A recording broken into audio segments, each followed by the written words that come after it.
नमस्कार दोस्तों, फिर से आप सभी का स्वागत है मेरी YouTube channel Hindi study with Akhilesh में। आशा करता हूं कि आप सभी स्वस्थ होंगे। दोस्तों, आज की चर्चा का विषय है पद्यखंड पाठ 1। पाठ का नाम भक्ति काव्य। इसका पहला शीर्षक है मीरा के पद। इसके प्रथम 3 पदों की व्याख्या के संदर्भ में हमने पिछले वीडियो में चर्चा की है। आज हम इसके चौथे पद की व्याख्या के संदर्भ में चर्चा करेंगे। चलिए दोस्तों, सबसे पहले हम इसका शब्दार्थ देख लेते हैं।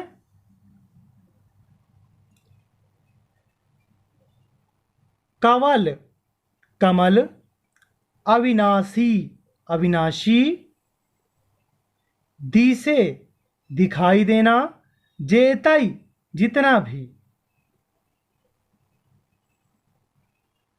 व्रत, व्रत, काशी, काशी,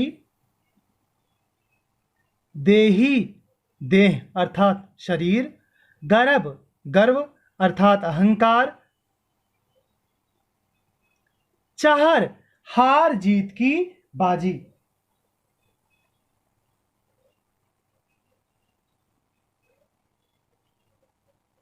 तज, छोड़कर, जोगी, योगी, जुगत, युक्ति, नहीं, नहीं,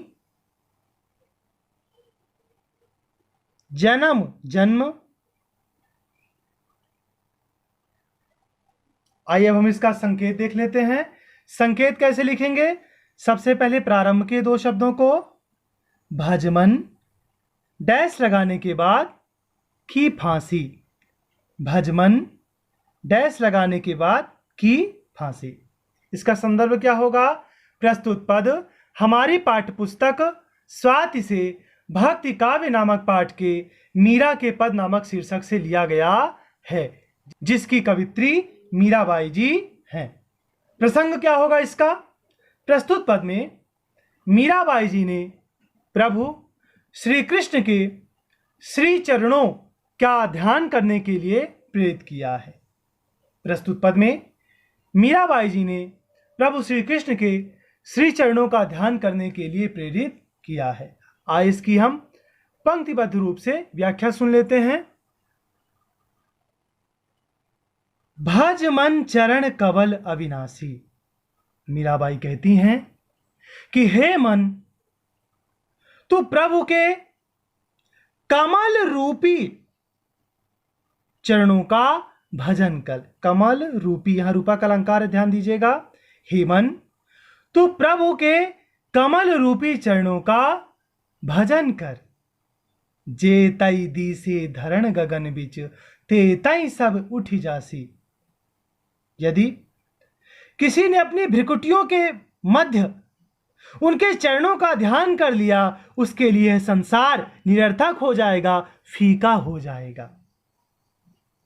ये तूने अपनी भ्रिकुटियों के मध्य भगवान के श्री चरणों का ध्यान कर लिया, उसे धारण कर लिया, तो तेरे लिए यह संसार फीका हो जाएगा, निरर्थक हो जाएगा। कहाँ भयो तीरथ व्रत कीन्हे, कहाँ लिए करवत काशी। यदि किसी ने भगवान के चरणों का ध्यान नहीं किया तो तीर्थ व्रत करने और काशी में शरीर त्याग करने से कोई भी लाभ होने वाला नहीं है। यदि किसी ने भगवान के श्री चरणों का ध्यान नहीं किया तो तीर्थ व्रत करने और काशी में शरीर त्याग करने से कोई लाभ होने वाला नहीं है। इस देही का गर्भ न करना, माटी में मिल जासी। मीराबाई कहती हैं कि हे मनुष्य, इस शरीर का गर्भ कभी नहीं करना, क्योंकि एक न एक दिन यह मिट्टी में ही मिल जाएगा। क्योंकि एक न एक दिन यह मिट्टी में ही मिल जाएगा। यो संसार चहर की बाजी, सांझ पड़ियो उठ जासी। इस संसार से प्राप्त होने वाला सुख हार जीत की बाजी के जैसा है, जो सांझ पड़े उठ जासी, जो संध्या होते ही उठ जाएगा, अर्थात समाप्त हो जाएगा। इस संसार से प्राप्त होने वाला सुख हार जीत की बाजी जैसा है, जो संध्या होते ही उठ जाएगा, अर्थात समाप्त हो जाएगा। कहाँ भयो भगवा पहर्या, घर तज भय सन्यासी। जोगी होए जुगत नहीं जानी, उलट जन्म फिर आसी।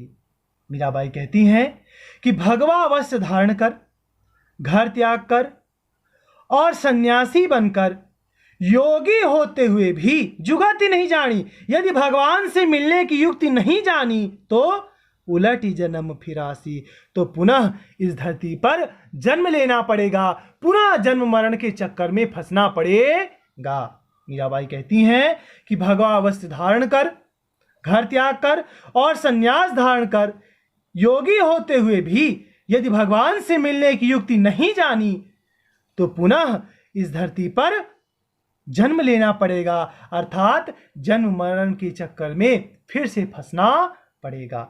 मीरा के प्रभु गिरधर नागर, काटो जन्म की फांसी। मीराबाई कहती हैं कि मेरे प्रभु तो गिरधर गोपाल श्री कृष्ण हैं। हे प्रभु, आप मेरे जन्म मरण की फांसी अर्थात रस्सी को काट दीजिए। हे प्रभु, आप मेरे जन्म मरण की रस्सी को काट दीजिए, अर्थात मुझे जन्म मरण के बंधन से मुक्त कर दीजिए। मीराबाई कहती हैं कि मेरे प्रभु तो गिरधर गोपाल श्री कृष्ण है। हे प्रभु, आप मेरे जन्म मरण की रस्सी को काट दीजिए, अर्थात मुझे जन्म मरण के बंधन से मुक्त कर दीजिए। आइए इसकी पूरी व्याख्या सुन लेते हैं। मीराबाई जी लिखती हैं कि हे मन, तू प्रभु के कमल रूपी चरणों का भजन कर। जिसने भी अपनी भ्रुकुटियों के मध्य उन चरणों के दर्शन कर लिए, उसके लिए संसार फीका अर्थात निरर्थक हो जाता है। और जिसने भगवान के श्री चरणों के दर्शन नहीं किए, उनका भजन नहीं किया, तो उसके लिए तीर्थ व्रत करना और काशी में शरीर का त्याग करना व्यर्थ है। ये मनुष्य, हमें इस शरीर का गर्व नहीं करना चाहिए, क्योंकि एक न एक दिन यह मिट्टी में ही मिल जाएगा। इस संसार से प्राप्त होने वाला सुख हार जीत की बाजी जैसा है, जो संध्या होते ही उठ जाएगा अर्थात समाप्त हो जाएगा। वह सुख सदा के लिए नहीं रहेगा। मीराबाई कहती हैं कि भगवा वस्त्र धारण कर, घर त्याग कर, सन्यासी बनकर योगी होते हुए भी यदि भगवान से मिलने की युक्ति नहीं जानी तो हे मनुष्य, तुम्हें फिर से जन्म लेना पड़ेगा, अर्थात फिर से जन्म मरण के चक्कर में फंसना पड़ेगा। मीराबाई कहती हैं कि मेरे प्रभु तो गिरधर गोपाल श्री कृष्ण है। हे प्रभु, आप मेरे जन्म मरण की रस्सी को काट दीजिए, अर्थात मुझे जन्म मरण के चक्कर से मुक्त कर दीजिए। चलिए इसका हम विशेष देख लेते हैं। पहला विशेष क्या होगा? ब्रज भाषा का प्रयोग किया गया है।